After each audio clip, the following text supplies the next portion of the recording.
product is being dumped into our country, and our farmers are getting hurt very badly by the last administration. It includes chips, and they charge more. Get, please.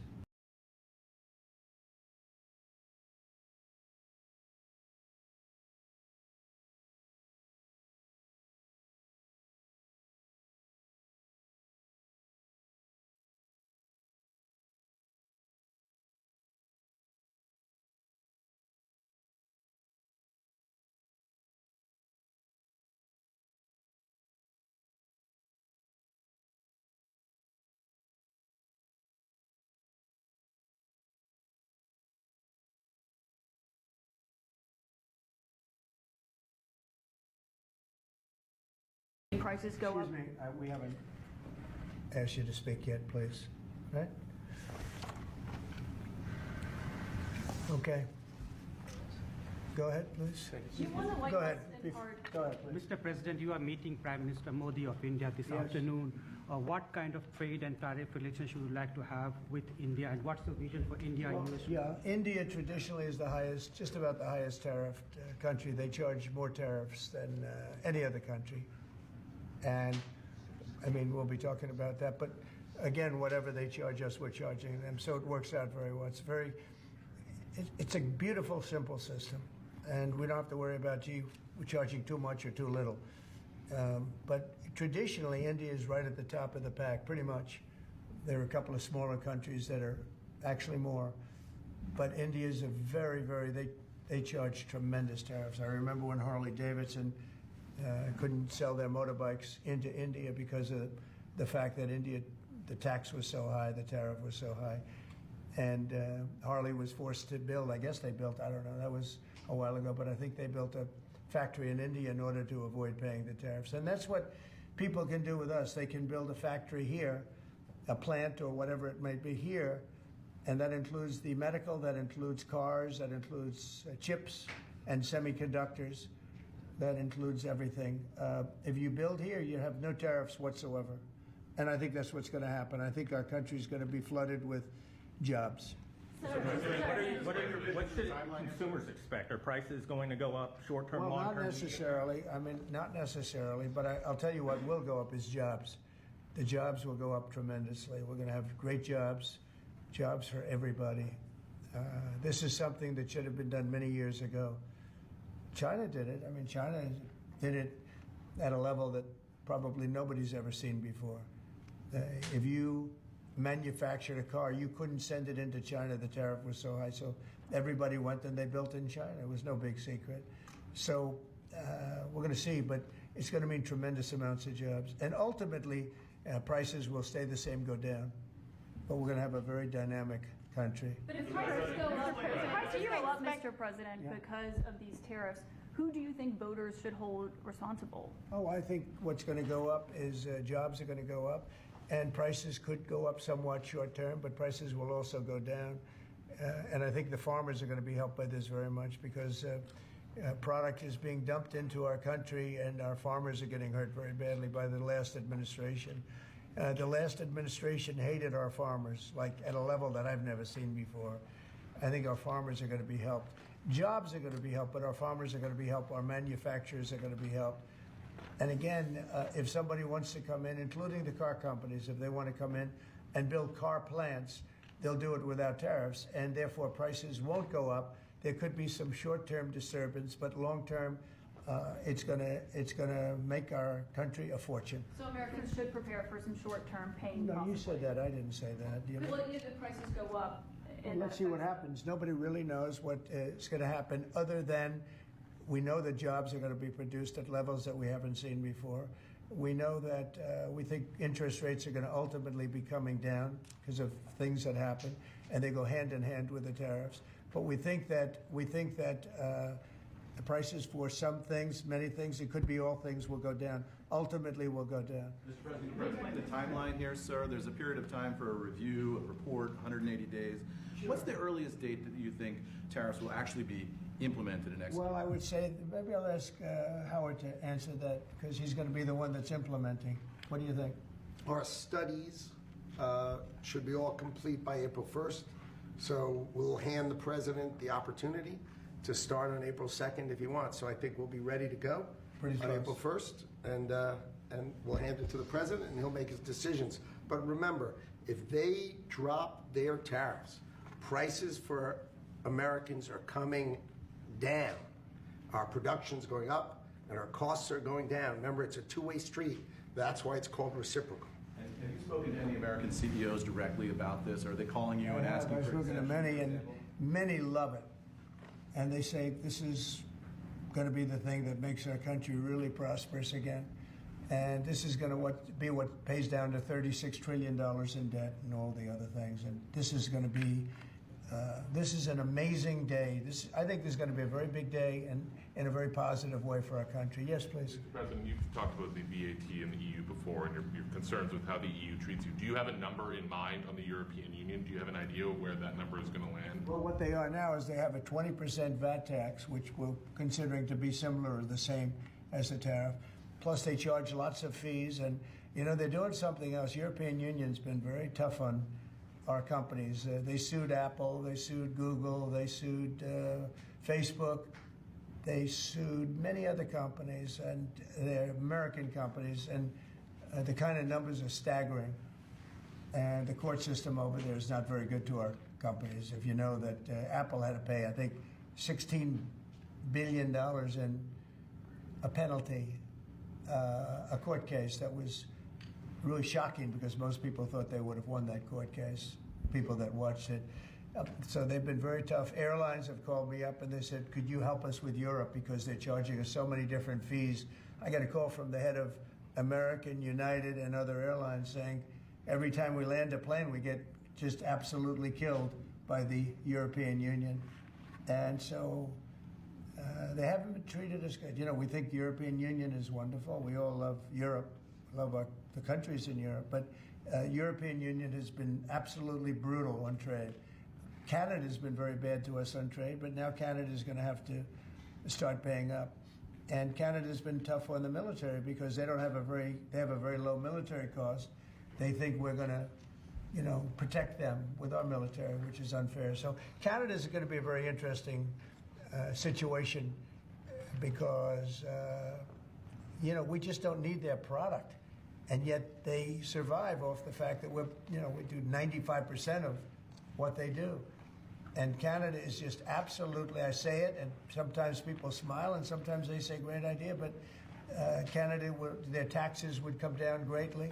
Their security would go up greatly. Amazing things happen to Canada.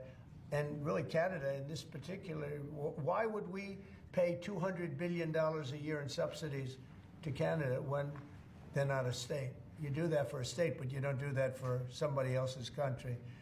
So I think Canada is going to be a very serious contender to be our 51st state.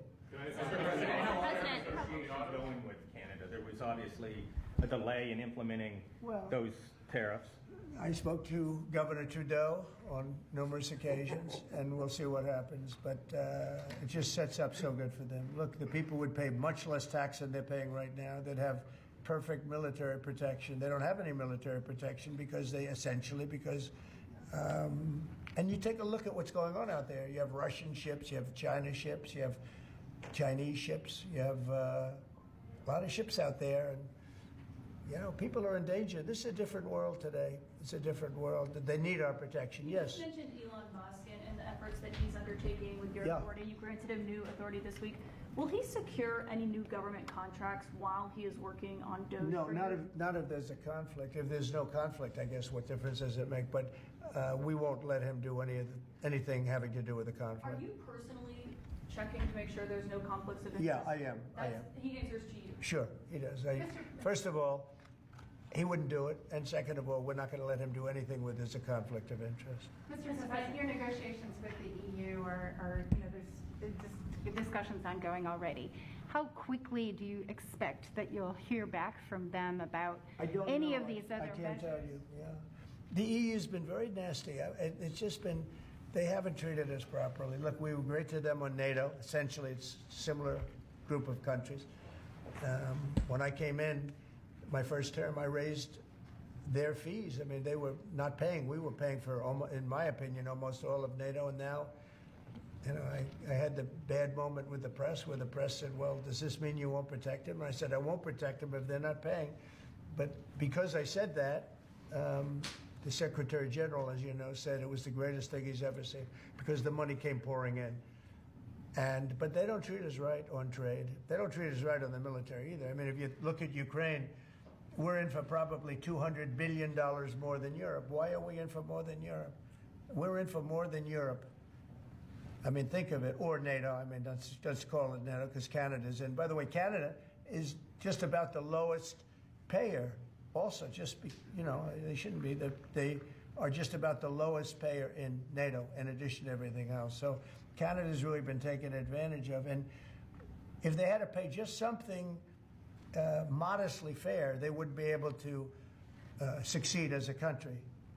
And that's why I feel they have to become a state. Yes, ma'am. Thank you, Mr. President. Is it your expectation that partners will offer major concessions and that you actually don't end up applying those tariffs? No, I think that a lot of them will stay the same, and whatever they pay, I'll pay. I mean, we'll have a lot of them stay the same. I think some. Look, I heard as an example, EU lowered their tax on cars down to the exact same amount that they were much higher. They were approximately 5 times higher, and they lowered them down to the exact tax that we're charging. That took place like yesterday or the day before. Is that a correct statement? I think so, yeah. Do you expect any exemptions or waivers? I don't expect that, no. This is a simple system, and there wouldn't be any. And in the case of Apple, I gave them a waiver, an exemption in my first term because Samsung was in South Korea, and Samsung didn't have to pay the tax because it was a tax on China, and Apple makes a lot of their product in China. So I did that because it wouldn't have been fair. But now this applies to everybody across the board. This is a much simpler way of doing it, much better way. You had that major call yesterday with President Putin of Russia. President Zelensky responded today basically saying any agreements they won't accept unless they're made with Ukraine. Will Ukraine have a seat at that table for those negotiations? Of course they would. I mean, they're part of it. We would have Ukraine, we'd have Russia, and we'll have other people involved too. A lot of people, a lot of forks in the a lot of forks in this game. I'll tell you what, this is a very interesting situation, but the Ukraine war has to end. The young people are being killed at levels that nobody's seen since World War II, and it's a ridiculous war, and it has to end. We had a good talk with President Putin. I had a good talk with President Zelensky, very good talk. And somebody said, oh, I should have called Zelensky first. I don't think so. I mean, we have to find out whether or not Russia wants to make a deal. I know that Zelensky wants to make a deal because he told me that. But I now know that Russia wants to make a deal. Did you ask Secretary Hegseth to walk back his comments yesterday saying Ukraine won't join NATO and won't go back to pre-2014 borders because those are bargaining chips you could use? No, I didn't. Somebody told me to, but I thought his comments were good yesterday, and they're probably good today. They're a little bit softer, perhaps, but I thought his comments yesterday were pretty accurate. I don't see any way that a country in Russia's position could allow them, just in their position, could allow them to join NATO.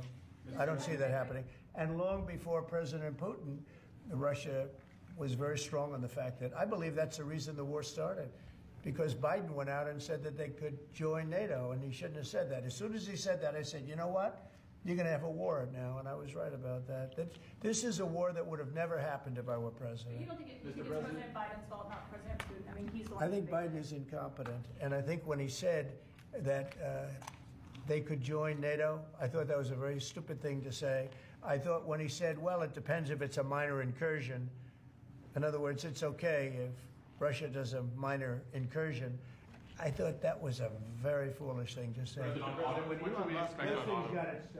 The other thing that got it started was how badly Milley and these stupid people, bad generals, how badly they did with Afghanistan.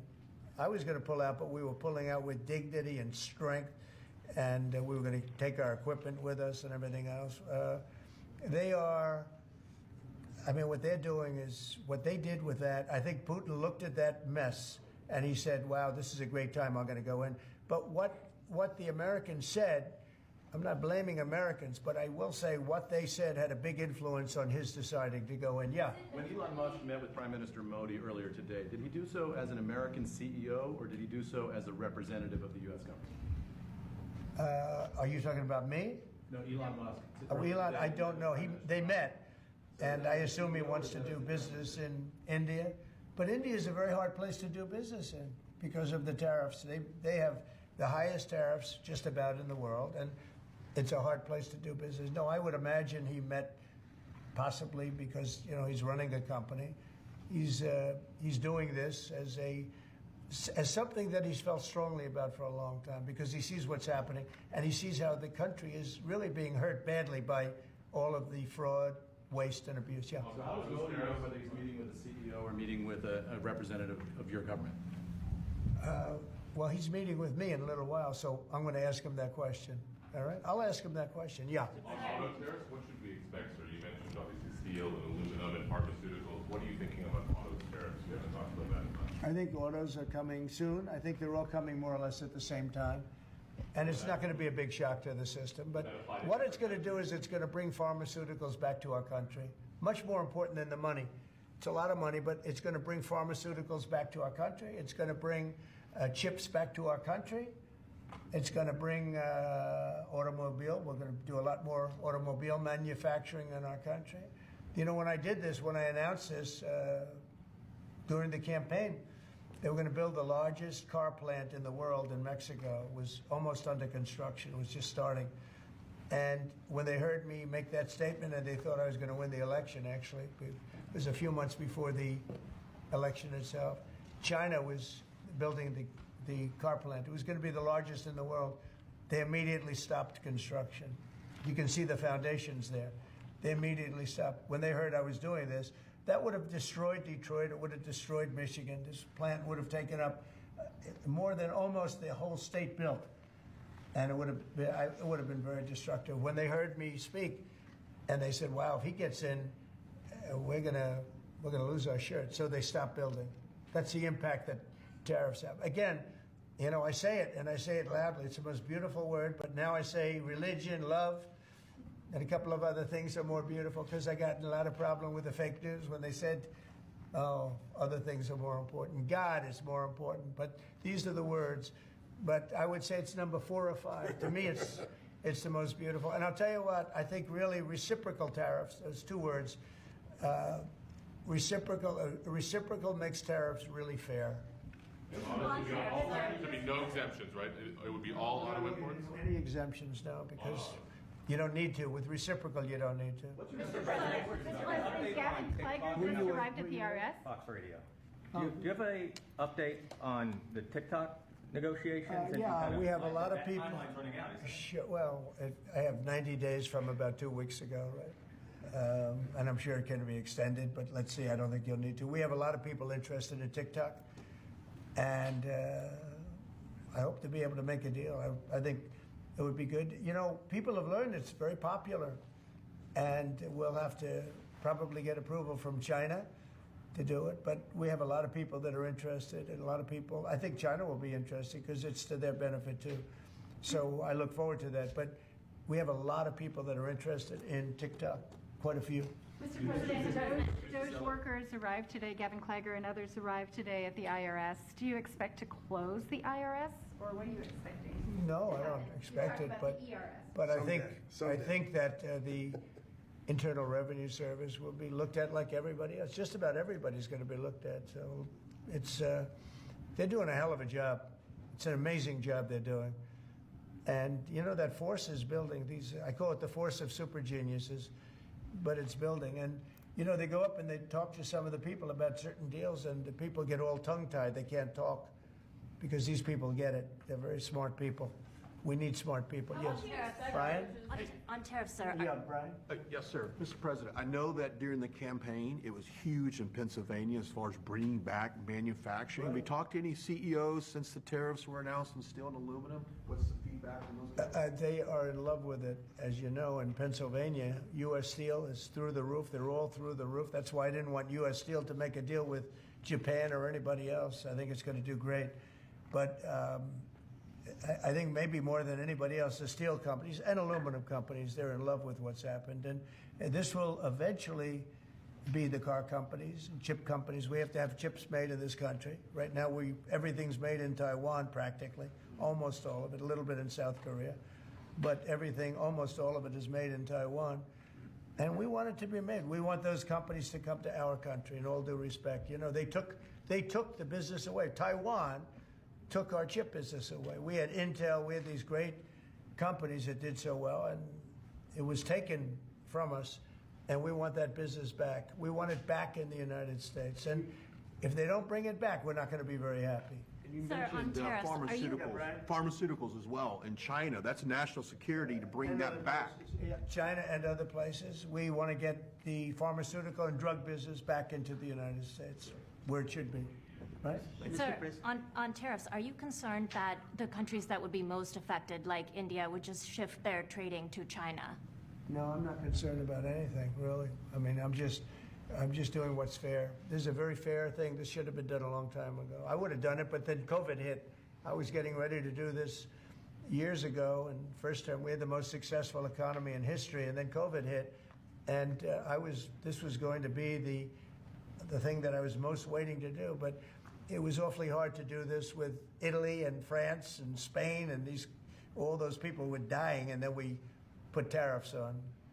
I have a big heart. Sir, on Ukraine, when Putin says that he really wants peace, do you believe him? Yeah, I do. I believe he wants peace. I believe that President Putin, when I spoke to him yesterday, I mean, I know him very well.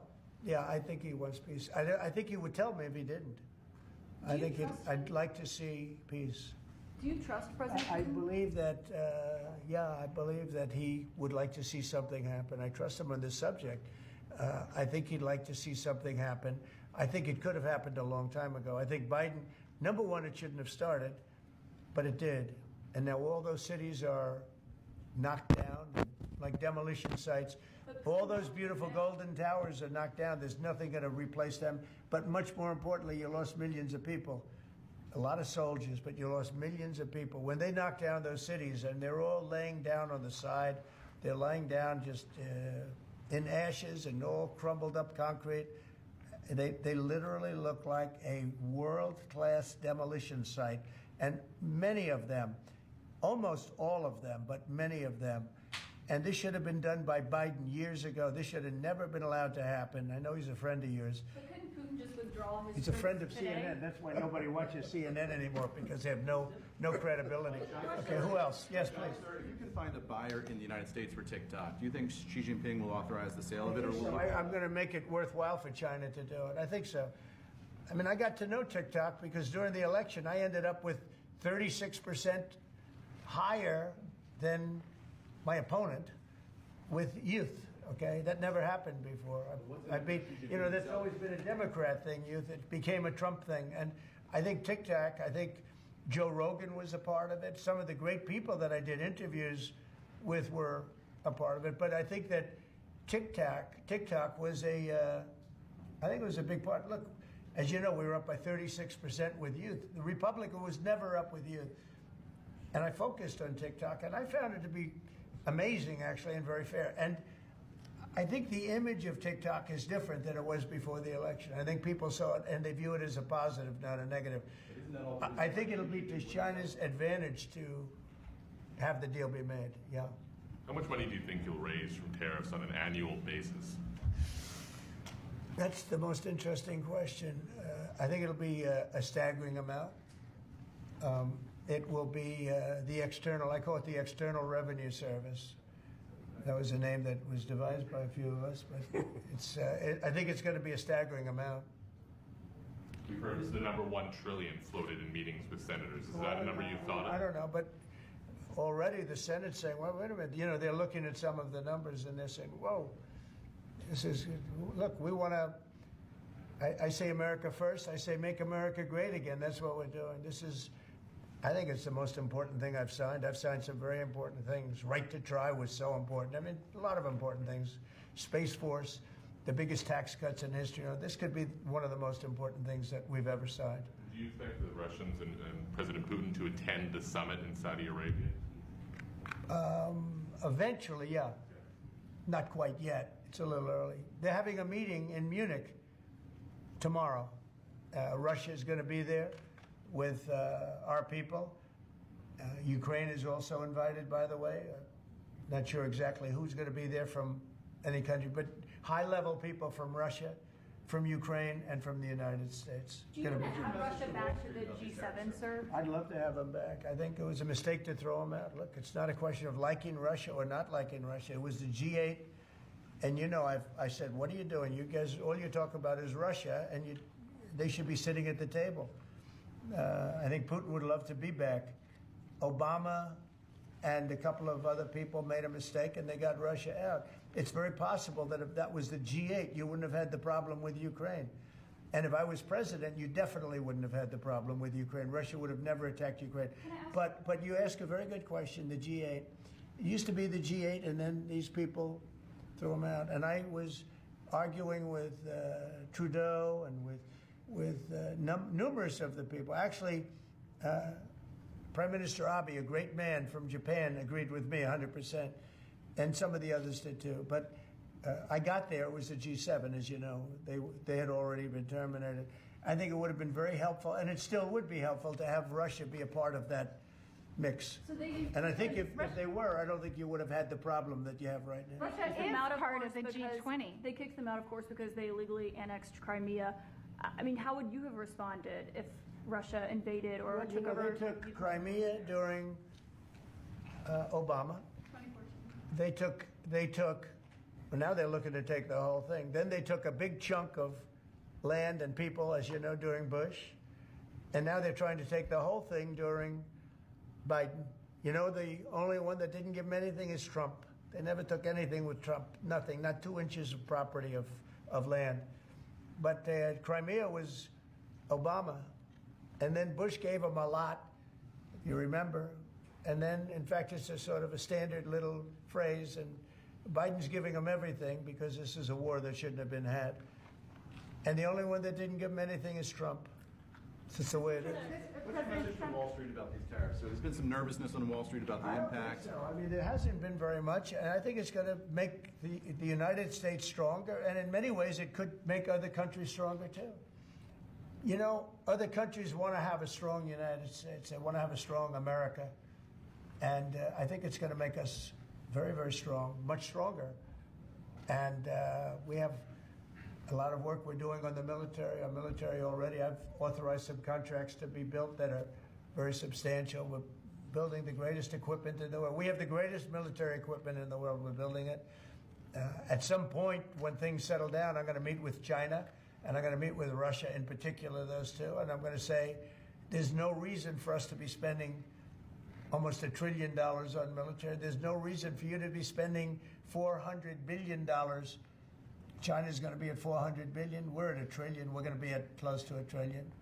And I'm going to say we can settle this on, we can spend this on other things. We don't have to spend this on military because, and I'm going to be meeting with China. You know, we were trying to de-escalate nuclear, and I was in a position where Russia had agreed and China had agreed we were going to start, and then we had a rigged election, so that never took place. But this one was too big to rig. We won by so much that it was too big to rig. You want to do the China meeting in the United States, or would you travel to China for that? For what? The China meeting. Would you do that here? I tell people all the time, you know, the question is who's going to have the first meeting, where are you going to, I say this to Putin, to President Xi, I say to everybody, never bothered me, you know. I'm willing to say I'll go first. It doesn't matter. It's the end result that counts. So it doesn't make any difference. When do you want to have a conversation about global defense spending, you, China, Well, I'd Russia? like to have that. As soon as things settle down, I'm going to have that conference, primarily with China and Russia, because those are the two that really are out there. And we're going to have them spend a lot less money, and we're going to spend a lot less money. And I know they're going to do it. They agreed to it. We were talking about denuking, denuclearize, denuking, and President Putin and I agreed that we were going to do it in a very big way. There's no reason for us to be building brand new nuclear weapons. We already have so many. You could destroy the world 50 times over, 100 times over.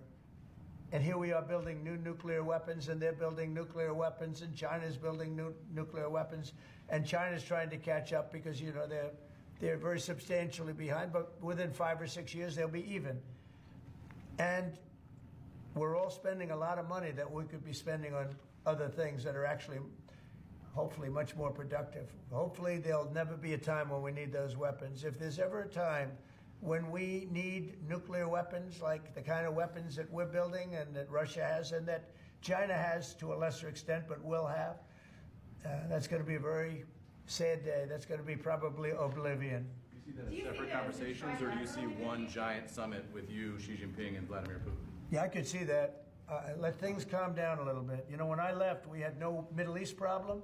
We had no Russia going into Ukraine. They never would have done it. Putin never would have done it. And I came back, and we got like the whole world is blowing up. So when we straighten it all out, then I want to have one of the first meetings I want to have is with President Xi of China, President Putin of Russia, and I want to say, let's cut our military budget in half. And we can do that. And I think we'll be able to do it. If Elon Musk identifies wasteful spending in the Defense Department, defense contractors, and the like, are you willing to go after that spending as well? We have to go waste, fraud, and abuse. Yeah, and we're doing that. Could we, you know, I'm just wondering about your conversations on defense spending. Would you want to do that as a trilateral, or would you use the existing body that also already includes China and Russia, the G20? No, it's the people. It's President Putin, President Xi. I don't need bodies. I don't need anything. It's people. It's all about people. It's about relationship and people. And, you know, I've had a good relationship with President Putin. I've had a good relationship with President Xi. It's about people. And I think when things straighten out, which I hope will be in the not-too-distant future, the meeting I want to have first is a meeting with China and a meeting with Russia on slowing down, stopping, and reducing nuclear weapons in particular, and also on not having to spend the kind of money we're all spending on weapons, military weapons generally. I think my question is, would you have those meetings separately with each of those leaders, or would you try to bring them all together? Both. You start off separately, and that's what was happening. I was dealing with President Putin. We had really an understanding where we were going to denuclearize. What a beautiful term that is, right? Denuclearize. What a great thing if we could do that. And we were going to, he really liked the idea, and so did I. And we had then called China, and China was very open to it. And then COVID hit, and then we had a rigged election. But now there was no rigged election. Now we have an election that was too big to rig. That's what my whole theme was, too big to rig. And they tried, but they didn't pull it off. Sir, as part of the reciprocal tariffs, would you also direct agencies to study the impact they would have on prices in the U.S.? No, there's nothing to study. There's nothing to study. It's going to go well. The United States is going to become a very, very strong economically country. Yeah. Mr. President, in the past you have spoken against BRICS. India is part of BRICS. Do you want to dismantle BRICS, or you want to US want to be part of it? I don't care, but BRICS was put there for a bad purpose, and most of those people they don't even want to talk about it now. They're afraid to talk about it because I told them if they want to play games with the dollar, then they're going to be hit with a 100% tariff the day they mention that they want to do it. And they will come back and say, we beg you not to do this. BRICS is dead since I mentioned that. BRICS died the minute I mentioned that. And I remember when Obama and Biden in particular, I guess he said that, they have us over a barrel. They don't have us over a barrel. We have them over a barrel. If BRICS wants to play games, those countries won't trade with us. We won't trade with them. And if any trading gets through, it'll be 100% tariff at least. On your What cabinet, would be your... You know what? When they hear that, what do you think they're going to do? They're going to say, look what happened to BRICS. They didn't want to talk about it. They don't even want to admit that they were a member of BRICS. That's what's happened. On your cabinet, sir, we saw Robert F. Kennedy Jr. get confirmed. He's going to come in here and be sworn in. Mitch McConnell has now voted against several of your nominees. He voted against RFK Jr. as the next health secretary, citing conspiracy theories. What's your reaction to that? Well, I feel sorry for Mitch. And I was one of the people that led. He wanted to go to the end, and he wanted to stay leader. He's not equipped mentally. He wasn't equipped 10 years ago, mentally, in my opinion. He'd let the Republican Party go to hell. If I didn't come along, the Republican Party wouldn't even exist right now. Mitch McConnell never really had it. He had an ability to raise money because of his position as leader, which anybody could do. You could do it even, and that's saying a lot. But the fact is that he raised money and he gave a lot of money to senators, and so he had a little loyalty based on the fact that as leader you could raise a lot of money. Senators would call me and they say, he wants to give me 20, 25 million. Can I take it? I'd say, take the money. Take the money. But so he engendered a certain amount of, I don't even call it loyalty. He, was able to get votes. But I was the one that got him to drop out of the leadership position, so he can't love me. But he's not voting against Bobby. He's voting against me, but that's all right. He endorsed me. Do you know that Mitch endorsed me, right? Well, he did. You think that was easy? What? He had polio, obviously, and I don't know anything about he had polio. He had polio. Are you doubting that he had polio? I have no idea if he had polio. All I can tell you about him is that he shouldn't have been leader. He knows that. He voted against Bobby. He votes against almost everything now. He's a very bitter guy, and we have a very strong party, and he's almost not even really a very powerful member. I'd say he's not he's lost his power, and it's affected his vote. And it's one of those things. But in the meantime, Bobby did great, got more votes than anybody thought, and I think he's going to do phenomenally, just phenomenally in that position. And everybody else likewise did well. Not only well, they got more votes than anybody thought. Tulsi, look at how she did. She did great. Marco got 99 votes. How about that? And Marco got 99 votes. And Marco, by the way, I have to tell you, Marco Rubio's done a fantastic job. He's been a great Secretary of State. They're all doing great. But we're going to have a swearing in today, and maybe we're going to have a second one, because I hear we have a couple of them coming up. And the man behind me is doing a fantastic job, Secretary of Commerce. And I think you're going to see something very big come from today's signing. This is going to be a very important signing. Okay? U.S. Steel, sir, can I ask very quickly? You said you'd meet with the head of that company and the Japanese company. U.S. Steel is going to be here, and a lot of the steel companies are coming. I think steel companies, they love what's happening to them. We saved it. If I didn't do the tariffs from my first term, you wouldn't have one steel company here. You wouldn't have one steel. There wouldn't be a steel company alive in the United States. And right now, they're going to be thriving. They're doing very well, but they're going to be thriving. They're going to be coming out. People are going to want to buy those steel companies like crazy. Are you still planning to mediate talks between Nippon Steel and U.S. Steel? Yeah, I don't know. I think U.S. Steel right now has all the power. The tariffs have given U.S. Steel a new lease on life. Okay? Thank you all very much. Thank you. Thank you. Thank you. Let's go. Let's go, guys. Thank you, Press.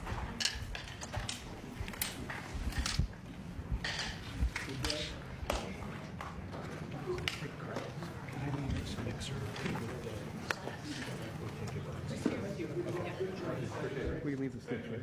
Okay.